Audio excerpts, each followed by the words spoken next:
आज मैं बात करूंगी अधिक मास के अंतिम दिनों में किए जाने वाले उपाय के बारे में। अधिक मास जिसे पुरुषोत्तम मास भी कहते हैं, मल मास भी कहते हैं और हमारे गांव की भाषा में तो इसे लोन का महीना कहते हैं।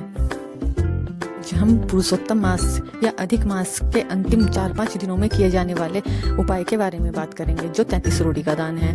तो ये 33 रोटी का दान हम सभी को करना चाहिए और इस महीने में जब तक दान का महत्व और सेवा का महत्व कई गुना बढ़ जाता है। रोटियां बनाने के लिए हम सबसे पहले आटा लगा लेंगे। हम आटा जब लगाते हैं तो ये नहीं है कि कभी ज़्यादा भी हो जाता है, कम भी रह जाता है तो दोबारा हम उसका यूज़ कर सकते हैं, दोबारा भी हम आटा लगा सकते हैं अगर कम रह गया है तो। और हाँ, आटा लगाते समय सबसे ज़रूरी बात जो हमें याद रखनी है ध्यान से कि हमें कभी भी लोटे में पानी लेकर आटा नहीं लगाना है, क्योंकि कोई भी शुभ काम करने के लिए अगर हम आटा लगाते हैं तो लोटे में पानी नहीं लेते हैं। लगाते समय उसमें थोड़ा घी, हल्दी और बेसन मिक्स कर सकते हैं। 5 मिनट आटा रखने के बाद अब उनकी लोइयां बनाकर उनकी रोटियां बना लो। अब रोटियां बनाने के बाद उन्हें तुरंत नहीं देना है, क्योंकि वो गर्म है और उससे गाय का मुंह जल सकता है।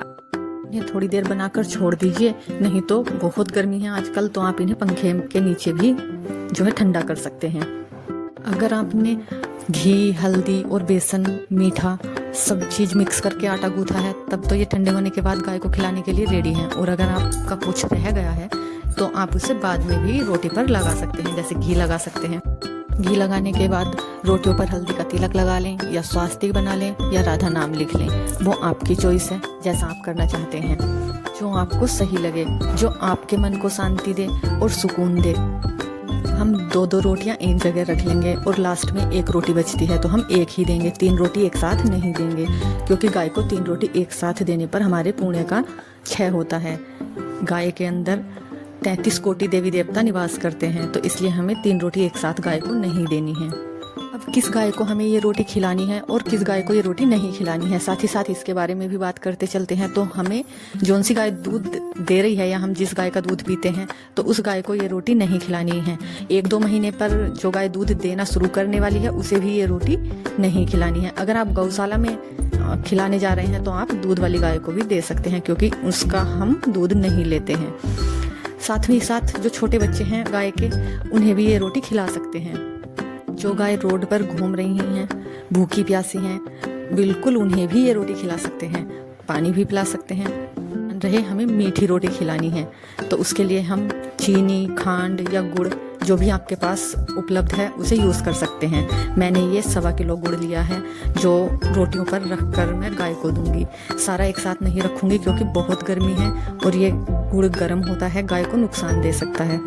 तो हम सुबह सुबह तो सभी गाय के लिए रोटी निकालते हैं गाय को देने को, तो ये रोज़ सुबह शाम थोड़ा थोड़ा गाय को दे देंगे जो 1.25 किलो हमने गुड़ निकाला है।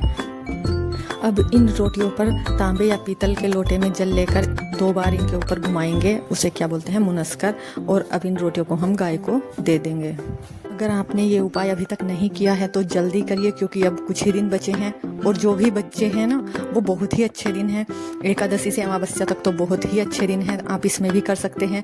और जो मैं आपके हाथ से निकल चुका है वो तो गया, और जो अब बचा है अब आप उसमें ये उपाय जरूर करिए, क्योंकि समय कभी वापस नहीं आता।